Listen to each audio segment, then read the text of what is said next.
Welcome to the Positively You podcast. I'm your host, Jessie Larson, and I'm passionate about helping you shift the way you think so you can create a life you're absolutely obsessed with.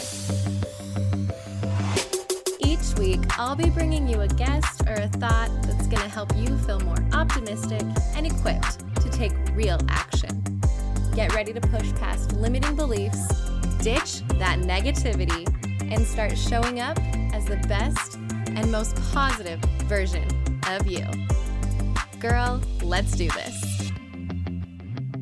Hey, welcome back to the Positively You podcast. I'm your host, Jessie Larson, and thank you so much for pressing play today and coming over to hang out with me this week.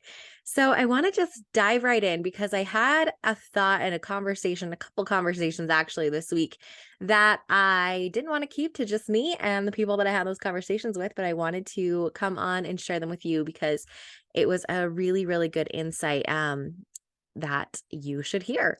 So last week, my daughter, will go with a backstory so you can kind of know where I'm coming from with this. My daughter had to get 4 of her teeth pulled, and she's never had any sort of a dental procedure before. She's had no cavities. She's got like amazing, amazing teeth. It's great. I would love to claim credit for it.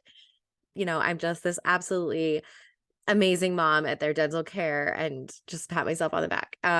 No, I mean, I do a good job, but like genetics play a huge role there. So she has to get 4 teeth pulled, you know, to make room for all of the things and hopefully avoid some orthodontic work in the future. But we've had the appointment scheduled for about a month now. And so she's just kind of had this brewing in her head where she didn't know what to expect. And as it was leading up to it, she was getting more and more nervous and more scared.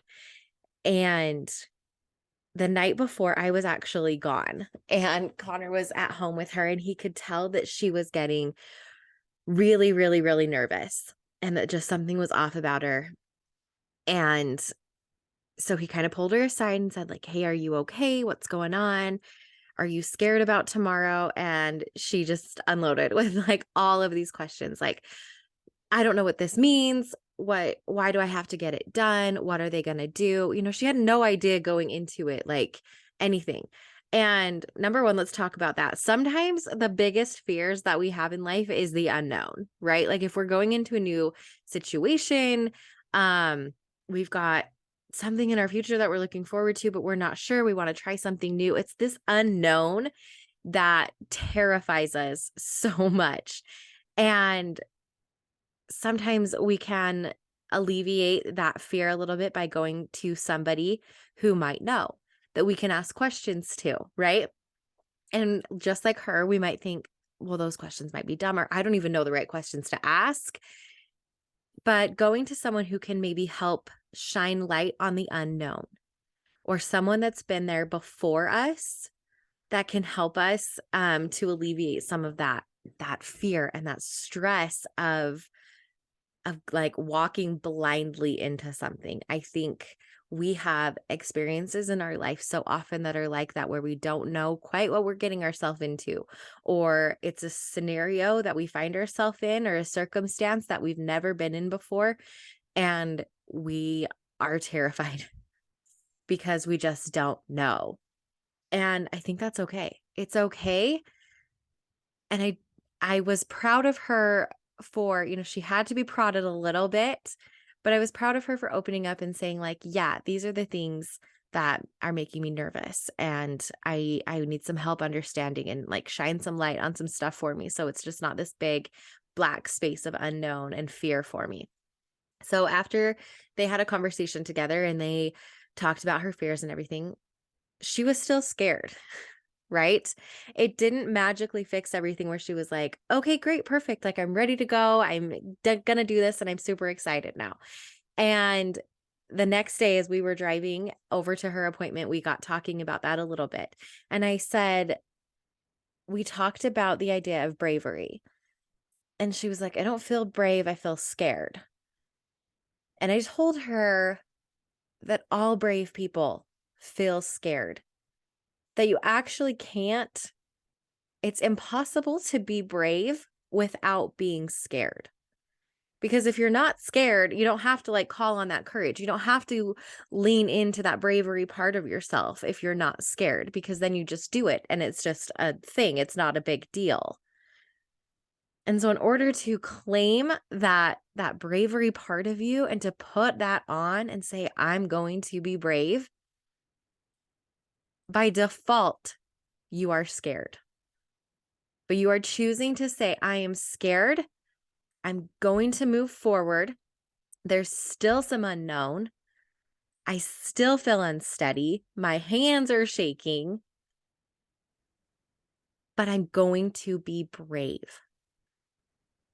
And that was really powerful for her and for me talking, because all of these lessons always relate to into so many different scenarios and so many different things, that we look at people sometimes that are doing new things, that are pursuing new goals and thinking like, wow, that's really like brave of them. But we don't notice or recognize the fear. We just say, wow, like they're so awesome. They're so brave. They're doing this cool thing. Think of people who are going through trials, like crazy, crazy trials, health things, cancer, stuff like that, right? And you think, wow, you watch them from the outside and think they're handling this so well. They're so brave. And we don't stop to think that where that bravery comes from is from being really scared or really unsure of that next step into the darkness. I have a family member this week that's going in for a surgery that may or may not lead them to a cancer diagnosis or not, right? And so in speaking with them this week too, I shared Annabelle's little story about bravery, and that touched her.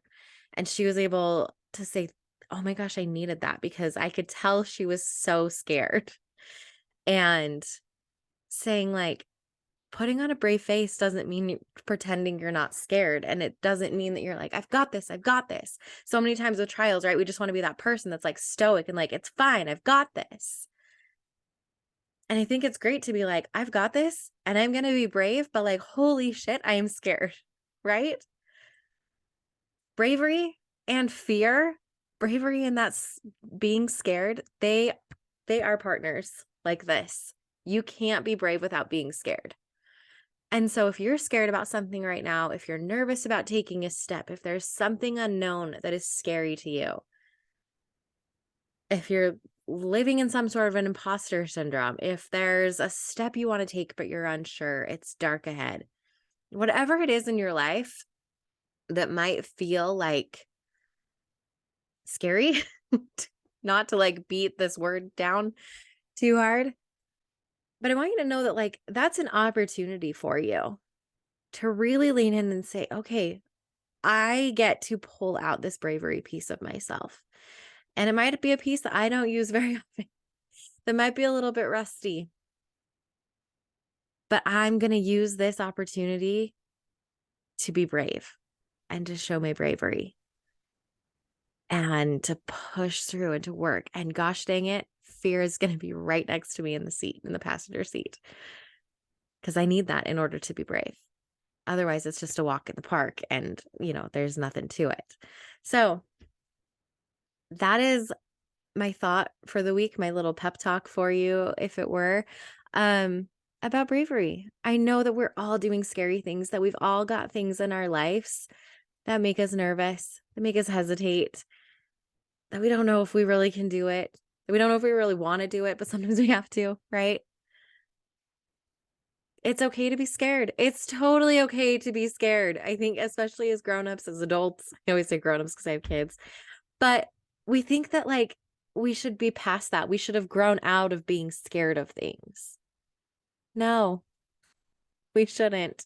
Life is full of twists and turns and unexpected things and new things that we've never ever encountered before. You can be brave.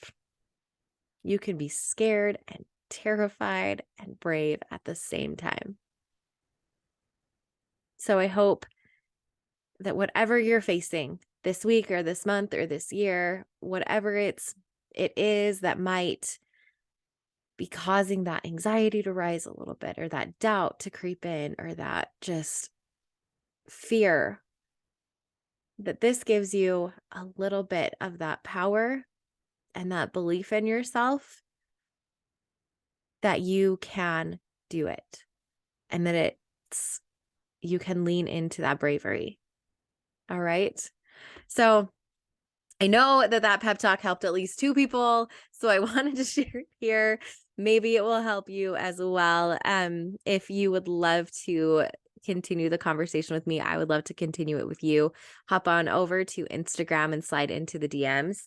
That's where I love having conversations, and I do all the time, from episodes from you that have listened. My favorite things are these follow-up conversations that we have over there. So feel free, pop in if you haven't yet before. I'd love to chat with you. And if that feels a little too intimate and you're not quite ready for that leap, go ahead and screenshot this, save it, put it to your stories, and just, a quick little hey, this was inspirational for me. Maybe it'll help somebody else. Getting the message out to more women and empowering them, helping them. You never know who needs this message and who might be able to hear it. I can't reach everybody, so you are the help for me. And I hope you have an amazing, amazing week. I will see you all back here next Wednesday. Thank you for hanging out with me again today. I'm so glad you pressed play. If you want to take a quick second to share this episode with someone you think would love it too, that would be amazing. If you're loving the show, make sure you go and leave a review on iTunes. Reviews are like magic for podcasts, and your review will help get this show into the ears of more amazing women just like you. And come find me over on Instagram. I'm there at positively.jessie, and I cannot wait to hang out with you some more. So until next time, have an amazing week.